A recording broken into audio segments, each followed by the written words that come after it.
خۆشەویستان و ئازانی بەرنامەی تیرۆژ ئەو کاتان باش لە سلێمانی تیڤۆ لەگەڵتانین لە بەرنامەی تیرۆژ کە بەرنامەی تیرۆژ بەرنمەیەکی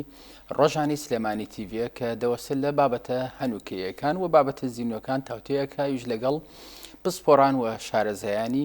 هەر بوارێکە دێنە ستۆدیۆی سلێمانی تیڤی. بابەتێکی گەرم قسە و باسێکی و هەستیار و لە هەمان کاتە فرەواتە و فرە قسە لەسەر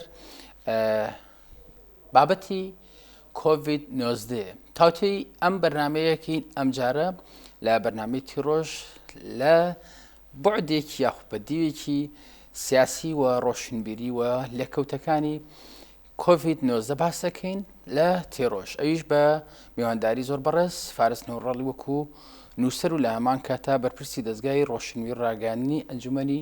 سەرکردایەتی پارتی دیموکراتی کوردستان لە سلێمانی لە هەڵەبجە. بچمە لای میوانەکەمان کاک فارس نەوڕەڵی. کاک فارس بەخێراتی. سپاس. زۆر بەخێراتی. تاوتوێی بابەتی کۆڤید-19 چۆن لە دیوێکی ڕۆشنبیری چۆن لە دیوێکی لێکدانەوەیکی بەگشتی لەسەرکەین تاوان بەڕێستان وەکو بەرپرسی دەستگای ڕۆشنبیر ڕاگەیاندن وەکو لێکدانەوەیەکی ڕۆشنبیری لە هەمان کاتە لێکدانەوەیەکی سیاسی و بەگشتی نازانم چۆن لەگەڵ کاک فارسە یەنەوە لەگەڵ قسە و باسێک کە باز لە کاریگەریەکانی کۆڤید-19 بکەین لە دوای تەبەن کۆتایی هاتن یاخود لە ئێستاە کە ئەمە لایەنە نێگەتیڤە خراپەکانی ئەم ڤایرۆسە ئەبیننەوە بەعام لە ڕۆژهەڵاتی ناوەڕاستە یاخود لە عێراق لە هەرێمی کوردستانە چۆن کاریگەریە نێگەتیڤەکانی زۆر بە شەفافی لەگەڵ کاک فارسا باسکەم و سەر ڕای پابندبوونی هاوڵاتیانی هەرێمی کوردستان تا ڕادەیەکی زۆر باش و بە هاناوە هاتن و بەدەمەوە چوونی کۆی سەکتەرەکانی تەندروستی و لایەنە پەیوەندیدارەکان و لە هەمان کاتە ئەو کەسانی کە خێرخوازن یاخود دەستگاکان یاخودکردنەوەی کۆمەڵە موسسەکردنەوەی کۆمەڵە شوێن بۆ حاڵەتێک کە بێتە پێشەوە ئەگەر ڤایرۆسی کۆڕۆنا زیاتر لەوە تەشەنە بکە. بەم شێوەچمەوە و قسەکە کە کاریگەریەکانی ئەم ڤایرۆسە چۆن لێک بینەوە لەگەڵ کاک پارێزە. سپاس. لە ڕاستیە مەسەلەی ئەم پەتا جیهانیە هەفتەی سەرەتاوە دوایایتر دەسەڵاتدارە جیهانی سیاسەکان بە شەڕ ناوێن دێنە دروست ناوێنە شەڕ مادەم شەڕە لەگەڵ مرۆڤایەتیە جۆری ئەم شەڕە جیاواز بوو لەو شەڕە گەورەکانی جیهانی شەڕی جیهانی یەکەم و شەڕی جیهانی دووەم و ئەو شەڕانەی تر کرد لە کۆی بەشەریانەوە چونکە ئەو شەڕانە لە بینی ئینسانەکان خۆیانە ئەم شەڕێتر لە بینی سروشت و ئینسانەکانایە یاخود لە بینی ڤایرۆسی وەکو پەتایەک و ئینسانەکانە دیارە شەڕیش دوای خۆی میراتێک جێ هەڵێ بۆ سەردەمی ئاشتی و سەردەمی ئارامی خۆ ئەو میراتە و لێکەوتانە هیچی لە وەختی شەڕەکە کەمتر نییە کاریگەرە سەلبیەکانی کاریگەری ئابووری میراتێکی خراپ لێکەوتێکی خراپ کاریگەری ئابووری کۆمەڵایەتی دەروونناسی ئەمانە لە دوای خۆی ژیاڵە بۆ یەکرێ بڵین ژیان وەجیهان پێش کۆرەنا جیاوازە دوای کۆرۆنا یعنی دابڕانێکی مێژوویەتوان بڵم دروستکە لە بینی لە مێژووی بەشەرێتە و چون بۆ ینی هەندێ ئەمە بەشەرێت خۆی ئامادە نەکردو بۆ ئەمە ئەگەر پێشببینی خەڵکە پسپۆرە گەورەکانیان سیاسی گەورەکانی ئابوووریەک ململانی ئابوووریەکان شتێکی دەرکردبێ بەس لە کۆی جیهانە پێشببینی شتێکی وا نەکرا کە شتێکی وا ڕۆدا و هەموو جیهانەگرێتەوە. ئێستا ئەم مەسەلەیە کارێکی کردووە هاتووەتە پێشەوە شەڕی ئینسانەکانە لەگەڵ ڤایرۆسێکە و هەر لە سەرەتای یەکەمەوە ئەمە کۆمەڵە لێکەوتەی ئابووری زۆر دیاری پیشانە یعنی لە دوو هەفتە یەکەمە 25 میلیۆن خەڵک لە ئاسی دنیا بێکار بوون 25 میلیۆن لە هەفتە و یەکەم و دووەمە هەفتە 25 میلیۆن کەس بێکار بوون. خۆ ئەم مەسەلەیە بە تایبەتی ئەو وڵاتانەی کە وڵاتی کەم دەرامەتن یان اقتصاد ئەمە لێکەوتەی خراپتری لە سێرانە بێ بۆیە پێم وابێ جیهانبینی تاکەکان و حکوومەتەکان لە دوای کۆرۆنا جیاوازە بێ بۆ ژیاندا پێش کۆرۆنا و ئەکرێ پێداچوونەوەیکی جدی ئینسانەکان بەخۆیان بکەن کە لەم حاڵەتانە بەشەرێت چی کردووە کە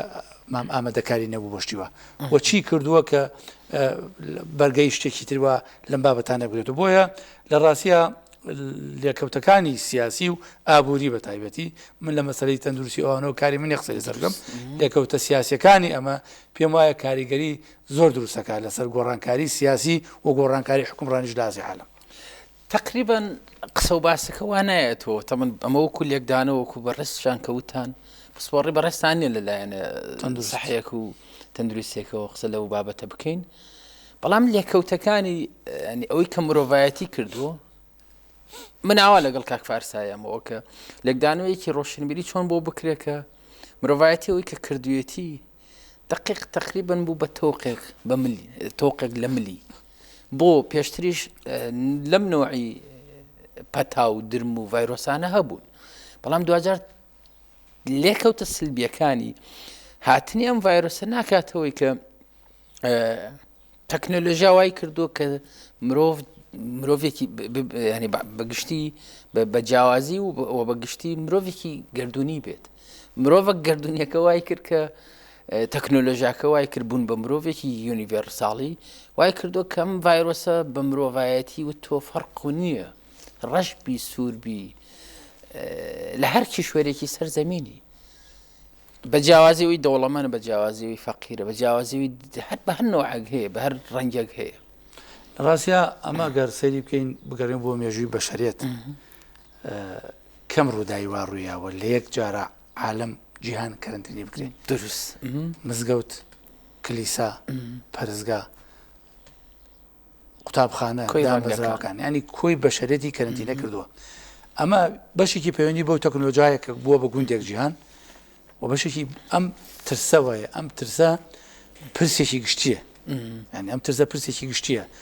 جیاوازی لە بینی ئاین و نەتەوە و ئەوانە نەکردووە بۆیە ئەم وای لێ هاتووە ئێستا ئەمە بەشەرێت یەکەم جارە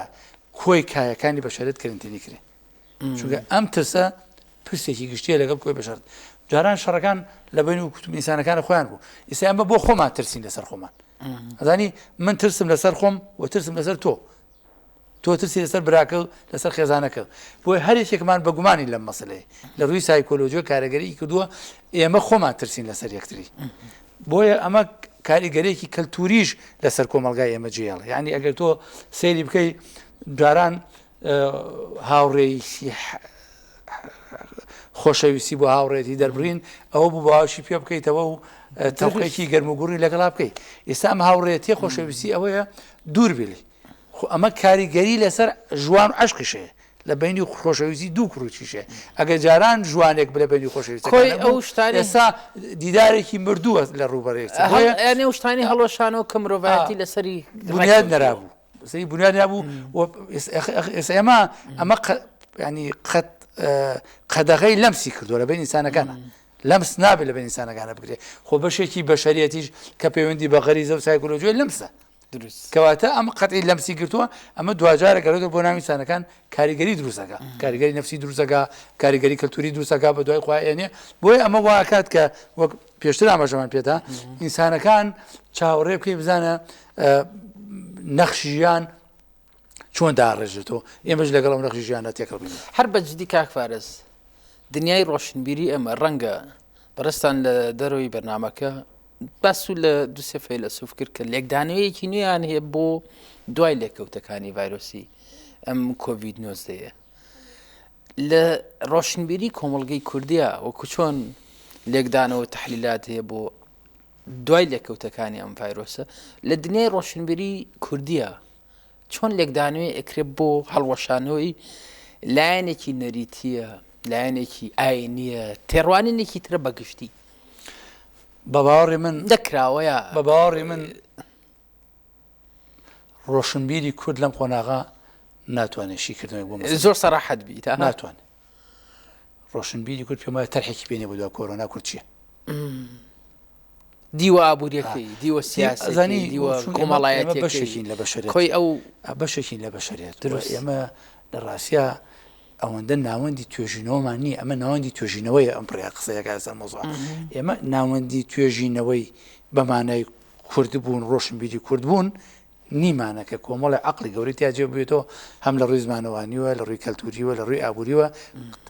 تەرحێ بێ لەسەر مەسەلانە بەڵام دوجار ئێمە وەکو ئاماژەم پێدا ئەمە کە دروست بوو لە هەفتەی یەکەم و دووەم وەگوتم جۆ بۆنیامووینە کی ئاماژەی پێواکەم پەتایەکی داهێنراوە کە بە پێچوانەمەوان نییە ئەمە شتێکی سروشتیە هاتووە و لە کۆنە تاعون هەبووە نازانم کۆمەڵە مەوزوعی ترا بۆ کە مرۆڤایەتی خۆ دەژێ پرسیارە بەس ئەمە لەبەر ئەم تێکەڵی مرۆڤایەتی و بە گوندێ وەکو گوندێکی داوتەوە بەوەی تەکنۆلۆژیەوە زووتر مرۆڤایەتی خستە ژێرکاری کرد بەڵام لە هەفتەی دوو هەموو ئەوانە لەسەر ئاستی جیهانە جۆرێک کرا بەوە بەرهێنانی سیاسی تەیە مەسەلەن ترامپ دوو جار لە کۆنفرانسەکانی ڕۆژنامەنووسیەوتی ڤایرۆسە چینیەکانیش ئەوانان تاوانبار کرد کە ئەمە ئەمریکای ناوێتە چین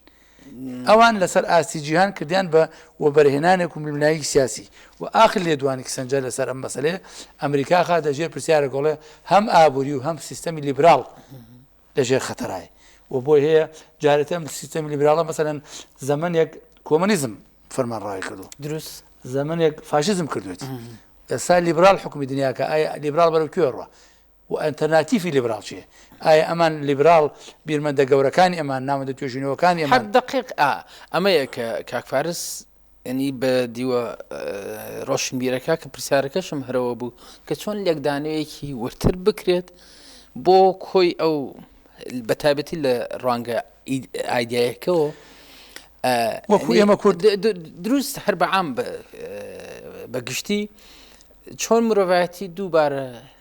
لێکدانە و دیدێکی تایبەتری هەبێ بۆ بابەتی لیبراڵێت باشە یاخود نوعێک لە فاشیت نوعی لە تۆتالیتاری لەبەرەوەی ئەو دنیا لیبراڵە بوو ئەوروپای تا ڕادێ یاخود ئیتالیا و ئەوروپای گەیانەوەی کە پابەند نەبن بە کۆی ئەو ڕێنمایانەی کە بە جیاوازی تەمەن سین ئەم قسانە ئەەکەم ئەزای من بۆ خۆم لەگەڵ تۆتالیتاریان نیم قەت و ئێمە وەکو کورد هەرگیز نابێت لەگەڵ ئەوە بین چونکە ئێمە قوربانی دەستی ئەو مەسەلەی لیبراڵی مەسەلەی لیبراڵێت بۆ ئێمە بەرهەمی هەبوو بۆ کورد نەفەسێکماندا دنیا ناسینی زیاتر و دەسەڵاتێکی خۆماڵیمان دروست کرد لە پارچەکانی ترا کورد قسەی هەیە ینی ئەمە توان بڵێن بەرهەمی بۆ پەیامەکەم بە هەڵە نەڕوا کاک فارس لە چینە ینی تقریبا تۆتالیتارێتەکە شمولیەتەکە وای کە کۆنتترۆلی ئەم بابەتە کردی و تا ڕادێت دیموکراسەکەش بوو وای لە ئەوروپا کرد کە ئەسە خۆیان کە گرفتار بووم سەر ڕایەوەی کە سەرخان و ژەرخانیش ئەزانی من ئاماژەم بەوەدا پێشتر جیهان خۆی ئامادە نەکرد بوو ئەمە ئۆکەی جیهان خۆی بۆ ئامادە نەکرد مژە دیجا پرسیار لە خۆمەکەم ئایا ئەم عەقڵەی گەورەی جیهانە لە ڕووی تەندروستی و ئەم هەموو داهێنانە گەورە چۆن نەیتوانی ئەم ڤایرۆسە لە کاتێکە ڕاگری چۆن نەیتوانی بەڵام یەک جیهان خۆی ئامادەی بۆ نەکرد بوو بۆ مەوسەلە و بەڕای من هێشتا زوو بتوانین کۆی لێکەوتەکانی دیاری بکەین بۆ چونکە هێشتا تەندروستی جیهانی ڕای نەگەیاندووە یا دەرکی بۆ نەکرد سەقفێکی زەمین دیاریکە ئەمە لەکوێ کۆتایی ئەمە مەسەلەن ئەگەر ئەمڕۆ کۆتایی بێ لێکەوتەکانی دیارە خۆ ئەگە دوو مانگتر کۆتایی بێ لێکەوتەکانی گەورەتر و کارەساتر بێت لە مەسەلە بۆیە یان تەندروستی جیهانی دیاری نەکردووە یاخود دەرکی نەکردووە ئەمە کەی کۆتاییە ئەم مەسەلەیە بۆیە خوێندنەوەی کولی لەسەر کاریگەریەکانی تا ڕادێک زەحمەتە بێ ئەوەی گرنگە بەنسبەت ئێمە وەکو کورد و هەرێمی کوردستان کە دەوڵەتی ینی دەوڵەتێکی سەربەخۆ نین ئێمە وەکە ژمارەیش ئەخوێنرێتەوە لە دەرەوە چەند کەس گرتووە دینا لە کورد دەڵێ لە عێراق وانە خەڵکی کردوەوە و کوردیش میلەتێکی ینی هەژارە لە ڕووی اقتصادی و لە بەرچاوی ئەو هێزە کۆمەڵە دژمنی پێشتر هەبووە و ئەوانە گرنگە ئێمە لە ناو خۆمانە ئەم ترسە بە پرسێکی کۆی کۆمەلگای کوردی سێر بکەین ڕاست ئەمە پرسێکی جیهانیە دوجار جیهان بە عەزەمەتی خۆی بە گەورەی خۆی بە عەقڵە گەورەکانی بە اقتصادە گەورەکانی خۆی لێ دەربازەکە بەس ئێمەی کورد مشهوری خۆمان خۆین چۆن تێگەشتی چاوبەشمانە بێت لە ڕووی میدیاوە لە ڕووی سیاسیەوە لە ڕووی ئابوووریوە بۆ ئەم مەسلێ ئەسڵ من جارێ لێرە ڕخنێکم لەوەی میدیا ئەبوو چۆن ژووری ئۆپەراسیۆنەکان هەیە ئەو بابەت پرسێکی گرنگێک لەگەڵ کاکفارسە چۆن ئێستا لە کاکفارسکەم هەر زۆر بە جددی میدیا چۆن ڕۆڵێکی بێ لە کەرنتینەکردنی مرۆڤی کورد کە هەنی کە ئیدوێنی کە مایکێک ئەخیتە بەردەمی والله تااقت نابم لە ماڵەوە ئەی میدیا چۆن ڕۆڵێکی بینی و چۆن ڕۆڵێک ببینێ ئەوەنە ئینسانەکان تووشی هێدمە نەکات تووشی سەدمە و شۆک نەکات بە خەبەری سەریع و بە تایتڵی سوور و لە هەمان کاتە چۆن ڕۆڵی ینی بەرپرسیارەتی وا ببینێ کە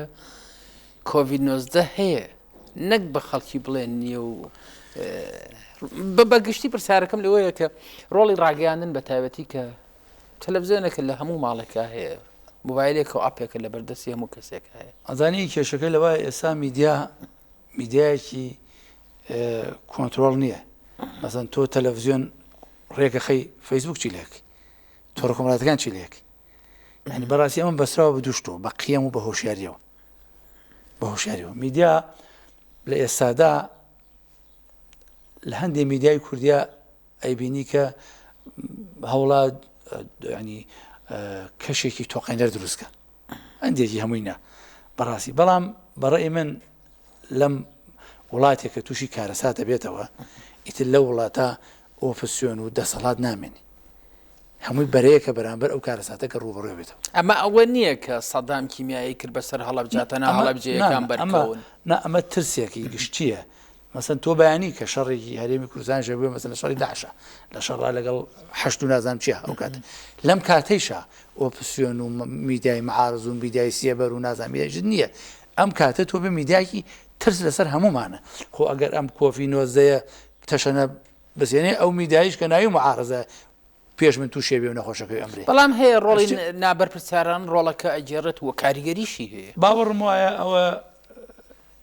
ئەی بینین ئیلتیزام نەکردنە بە ئەخلاقی میدیایی و ئەخلاقی نیشتمانیەوە بەڕای من و حەق بوو میدیای کوردی لەم سەردەما لە سەردەمی ئەم ترسە گەورەیە چۆن ئێستا ژووری ئۆپەراسیۆنەکان هەیە ژوورێکی میدیایی کوردیش هەبووە یانی نوێنەری هەموو میدیا ڕسمیەکان کەناڵە ڕسمیەکان بە تایبەتی تەلەڤیزیۆن زیاتر وەسایتەکان ژوورێکی ئۆپەراسیۆنیان هەبووە کە هەندێک هەواڵ هەبووە هەر کەسێ بە شێوازە گەرمی نەکردایەتەوە سایکۆلۆژیای مرۆڤی کورتێک چووکە خەڵک ڕانهاتوە لە ماڵودانشێ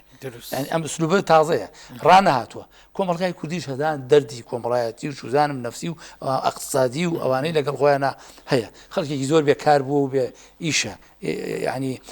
ناتوانێت قوتی ماڵ مناڵەکەی ڕێخە لێرەشە میدیا بەڕای من هەر خەریکی هەواڵ نەبێ پێویست و میدیا هەندێک کۆمەڵناس هەندێک دەرووناس کۆمەڵی ئەمانە بێنە سەر تەلەڤیزیۆن بۆ ڕێنماییکردن بۆ خەڵکی چون ئەمە تاسە ئەمە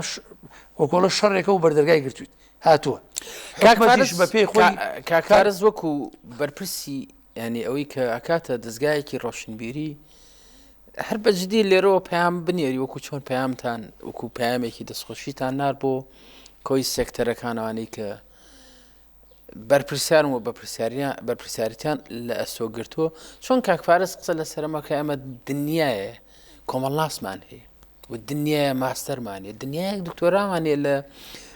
ڕوانگە سۆسیۆلۆژە سایکۆلۆژە نازانم کۆمەڵناسە لە تیڤی ئەمە نایان بینین نین غایبن ئەمە پەیوەندی بە میدیاکانەوەی چۆن ینی بە ئینسانێکی سەر و 65 ساڵ نەوترێکە خۆی نەخۆشی شەکرێ هەیە دڵی هەیە نازانم چی کۆڤید-19 بکەیتە تەوقێک بکەیتە ملی ئینسانێکی کۆمەڵنازە بێت قسە لە بۆ ئەم پیرانەکە ئەمە ئێستا وەکوتم ئەو کۆمەڵناسەکان یاوانەی ئایدی ئاهلی فکرن بێن لەسەر مۆزوع قسە بکەن خۆ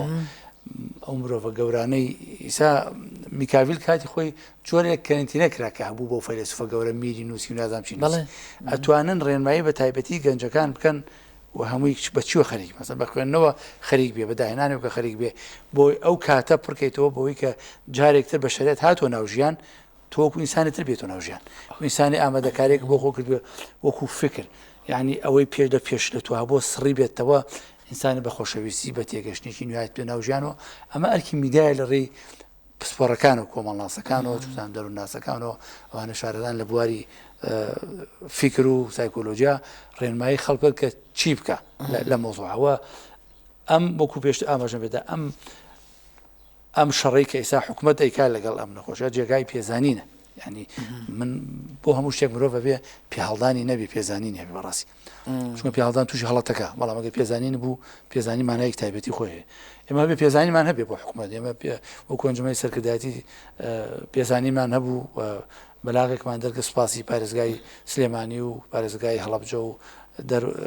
ڕاپەڕین و دیداری ڕاپەڕین و کۆی بەڕێوەبەرایەتەکان تەندروستیە پۆلیسە پێشمەرگەیە ئاسایشە و من ئەتوانم ینی لای خۆمانە سوپاس ئەگەر ڕخنەتانە بێ سەرزانشتانە بێ بێ ستایشتانە بێ ئەبێ سوپاسی ئەو کەسانش بکەین کە ئێستا خێرخوازن یعنی سوپاسی ئەو کەسانە بکەین کە ئەتوانێت کیلۆ برنج بگەینتە ماڵێکی هەژار دەرمانێ بگەینتە ماڵێکی فەقیر ئێستا زەمانێکە خەڵک ئەتوانێت لەم زەمانە مێژوو بۆ خۆی دروستکە دەوڵەمەند ئەتوانێت لەم زەمانە مێژوو بۆ خۆی دروستکە بۆ بەردەوامی ناوی بمێنێتەوە چونکە تۆ بۆ کوێکی هێرا ڕۆیت ئەو پارەی لاتە بتوانانی سەرفیکەی هاوکارێکی خەڵکەکە بکەی ئێمە هاوکاری حکوومەتامە بخۆی لەم دەرباز بێ ئەو مرۆڤە وەکو ناو ئەمێنێتەوە ئەزانی غاندی قسەیەکی جوان ئەڵێ مرۆڤ بۆ ئەوەی مێژوو بەرێتەوە بێت لەزەت لە دەست بە لەزەتی لەزەت بە بۆی بەڵام لە هەمان کاتەوە کاتە چێژێکی ڕاحی بۆ هەر ئینسانێک فەزیلەتە فەزیلەتەکە لەکوێیە ینی ئەوانەیە کە ئێستا خاوەنی فەزیلەتە لەو ملیارد دۆلارەت هەیە بێ هاوکاری سەحە بکەی هاوکاری ماڵی فەقیر هەر پرسیارە جدیەکە ئەمەیە کاکپارێز لەسەر دەستی کێ ئەوانە بوونێتە ملیۆنەر و بلیۆنەر ئەزانی باوەڕمە لەسەر دەستی ڕۆی ئینسانیەکەوە بەدەر دۆخی سیاسی هەرێمی کوردستان لەسەر ماندووبوونی پێشمەرگە و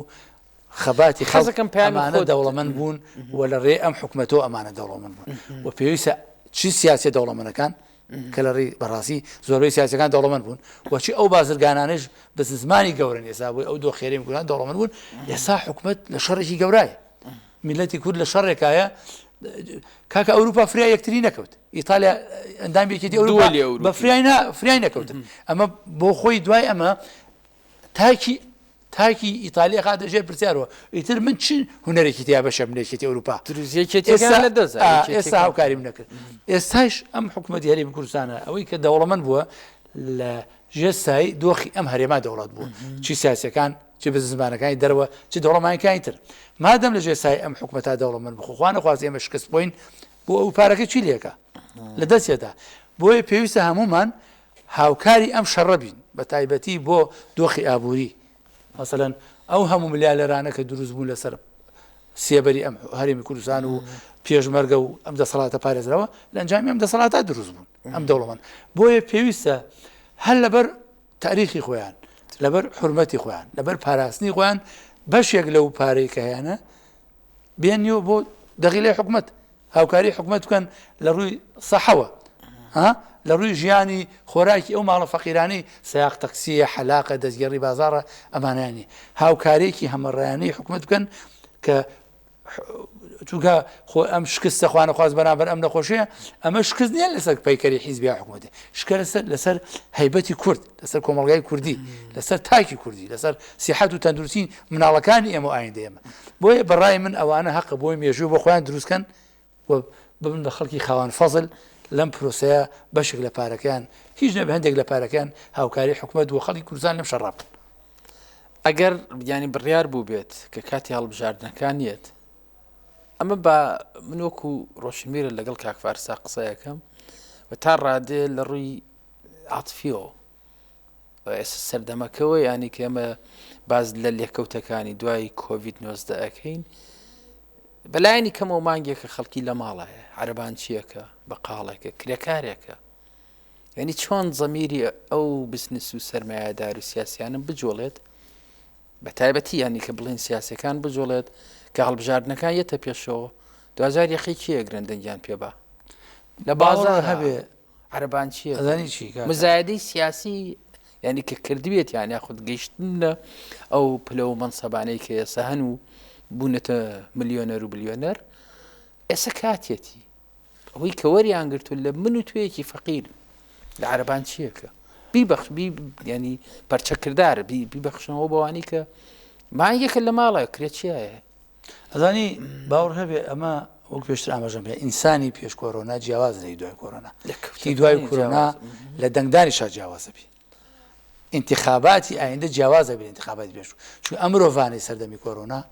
جیهانبینێکی تایبەتیان بۆ دروستە بێ خوێندنەوەیکی تەواویان بەسەر خەڵک دروست بووە بێ بزان کێ ڕاستگۆ بوو لەگەڵیانە و کێ دوڕێ کردو لەگەڵیانە کێ بە دەنگیان و هاتووە کێ بە دەنگیان نهاتووە ئینسانەکانی ئەو سەردەمەکە بەردەمی هەڵبژاردن جیاوازەمی لە سەرتانی پێشتر چونکە ئەمە وەگوتم جیهان دۆخێکی تۆقێنەر دروست بوو کەس باوەڕ سا